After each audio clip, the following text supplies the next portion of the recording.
The Wisconsin Badgers are finally going to have playmakers. Locked On presents The Portal, the daily podcast covering college football recruiting and everything NIL.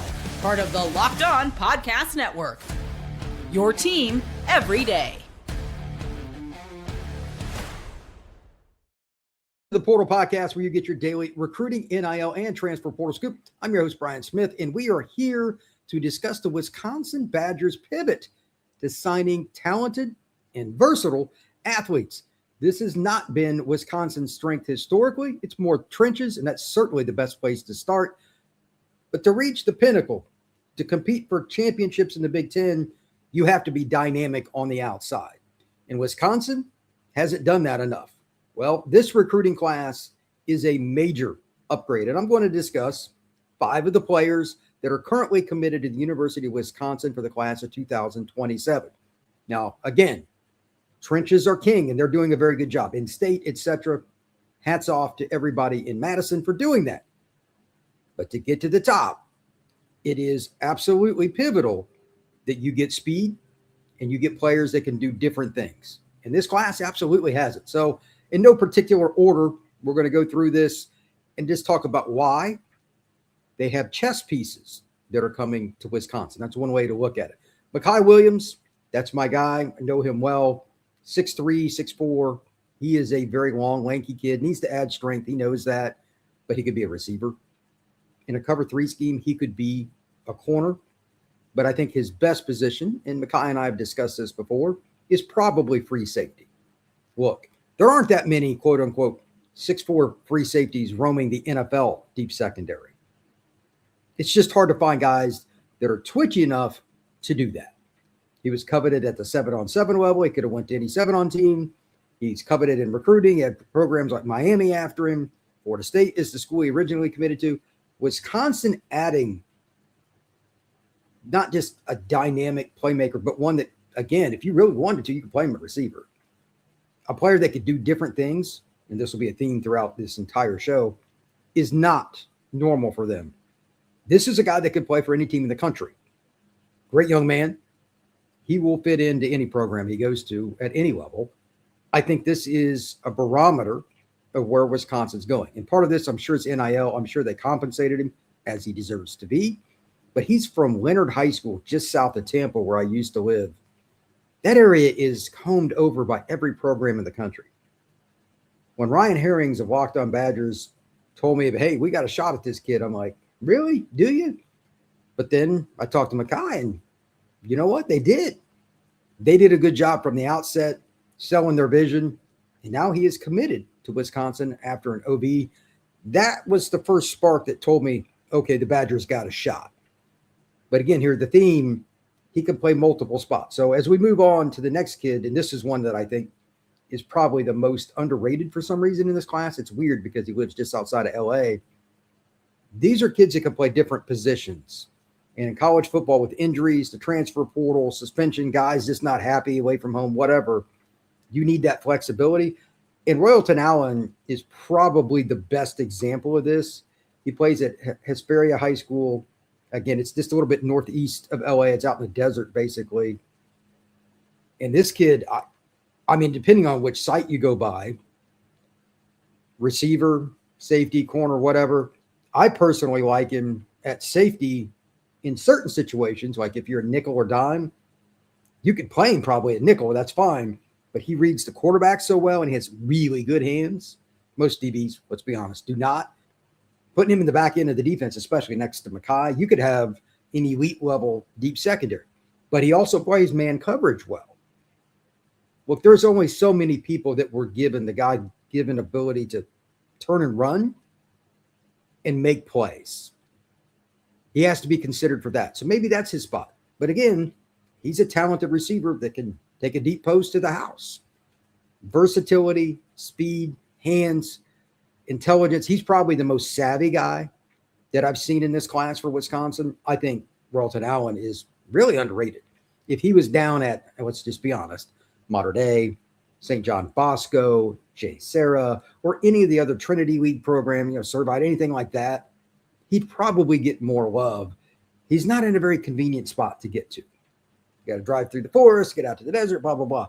This is a good player, and Wisconsin fans, if you have not yet, go check out his huddle film. When we come back, I have 3 more players and a theme that I want to get to. That is the absolute next step for Wisconsin. That is next right here on the Portal Podcast. Today's show is brought to you by our friends over at FanDuel. The World Cup soccer stage has been an eye-opening experience for me. And even though the United States doesn't play again until July 6th, which is this Monday, you got Paraguay and France, you've got Canada and Morocco, you've got all these different matches, and it's a learning experience, and it's so much fun. But there's an opportunity here. You can go out and watch all these matches, and the potential for a great moment is there, and tournament soccer is awesome, but there's something else. FanDuel is giving fans another reason to stay locked in with every goal pays. Bet on a match, you get bonus bets for every goal that's scored during that match, and more goals mean more bonus bets for you. All you have to do is turn on your token. So again, over the next 48 hours, we got some pretty cool matches. I know France is one of the favorites to win it. I don't know much about Paraguay, but this the opportunity to see that match would be cool. Every goal pays gives you a chance to learn a little bit more about it as well.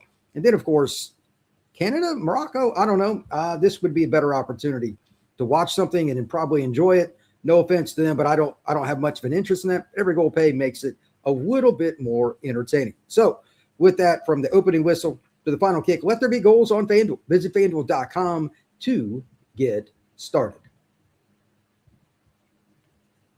All right, we're down to the final 3 players that I want to talk about, and I want to continue with this theme. If you take nothing else from this podcast, as a Wisconsin fan or anybody, Big Ten, whatever, Wisconsin's changing its game with its athletes. I have hammered Wisconsin for struggling to get guys outside the numbers for a long time.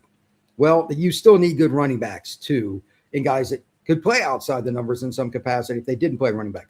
Kingston Allen, I enjoyed his film so much this morning. I'd watched it before that I just let it run like for 5-6 minutes and just enjoyed watching the guy. Has good vision, good power, and he really makes guys look bad at the last second, put his foot in the ground and changing direction. Wisconsin is no stranger to elite running backs. Waterloo knows a certain young man playing for the Indianapolis Colts right now who played for Wisconsin was incredible all the way back to the days of Ron Dane, their first mega recruit, if you will, nationally out of New Jersey. They've had their share. I think Kingston Allen is going to be a very good player. I'm not saying he's Ron Dane or anything like that, but this is a guy that I think by his second year can make some waves in the backfield. And probably, if you wanted, again, sticking with that chess piece thing, you could probably play him at safety. I don't know how good his hands are. His high school gives him the ball and they run over people. Plays at Notre Dame Academy, I think it is, in Milwaukee or Green Bay. But he's just a good athlete. When you sign dynamic guys like this, you provide more opportunity. Amen to that. The next young man is, I'll give him credit. This is not a normal recruiting place. Like Green Bay's is down the middle as it gets for the Badgers. But Steele Harris is out of Great Falls, Montana. This is your big-bodied, extremely long receiver. I expect him to be your boundary, the guy that's up on the line to the short side of the field that has to fight through probably a really good corner in the Big Ten. But he's also a dynamic guy after the catch. Like, it's unusual. I had to watch his film a couple times. It was kind of odd to me. Sometimes he's not going full speed. He needs to improve his route running some. I don't know what it was, but like when the ball would get in the air, like it's like an energy came into him. And when he got it, all of a sudden he was faster. And his length is ridiculous. I don't know how many spots he could play. He's a great fit for boundary, maybe play free safety, but he's still a versatile guy because you can use him almost like a flex tight end with his size. He's probably going to be able to fill out to 215, 220 pounds, basically a flex. And on top of that, this is a guy that, again, in short yardage, red zone, the teams want to crowd the box. If you want to take a chance on a third down or even a fourth down, throw it up. He's going to be one-on-one. Not a lot of guys have that size. Finally, Jai Jones, he's out of Arizona. This is a guy that plays at Chandler. Really good programs down there in the greater Phoenix area. That's one of the best growing states in the country. Wisconsin's done some damage down there. There's some debate even with me about which position he should play. Some say receiver. Some say DB. All I say is get the young man on campus. You'll figure it out. And I'm sure whether it's the receiver coach that's expecting him or the DB coach are like, hey, he's my guy. But that stuff has to take precedent with the team first once a guy gets there, depending on how it works out in fall camp his first year. But he's going to play early. Good hands, really twitchy. If you played him at corner, you're good. If you played him at free safety, you're good. And again, if you played him at wide receiver, he's got enough juice, but it's the quick twitch, the quickness. These are not guys, and Jai's just a great example to finish this up, of players that they have that most teams don't always get. They're like what's kind of like that mid-level program in the Big Ten. This changes the game for the Badgers, and it's better for the Big Ten. It's better for college football. It's better for everybody who doesn't even root for Wisconsin. Turn it on the TV. It's more fun seeing guys that make plays because their physical traits just on a basic screen or their ability to go around the block. It's just physical traits. Seeing the balance of it as Wisconsin's now spending more NIL and getting guys like this is fantastic. I love it. And here's the final thing that I want to say, and I promised this before the last break. Wisconsin's NIL has went up, and I have no idea what the prognosis is beyond this year. I really don't. But if they go up just a little bit more, why couldn't Wisconsin start competing with Michigan, with Notre Dame, et cetera, in Chicago or Phoenix or LA or whatever, for more guys like Mekhi? They got Mekhi, and he could have went to Miami. He could have went to Florida State. How much higher do they have to go? I don't know the answer to this. This is probably more for Ryan Herrings and people that are more in tune with the Badgers. Why couldn't Wisconsin start getting top 100 kids on a more consistent basis? I'm not saying they have Cody Campbell sitting in the background waiting to throw down the money, but they're not that far from it. Like Mekhi could have went anywhere. Just something to think about.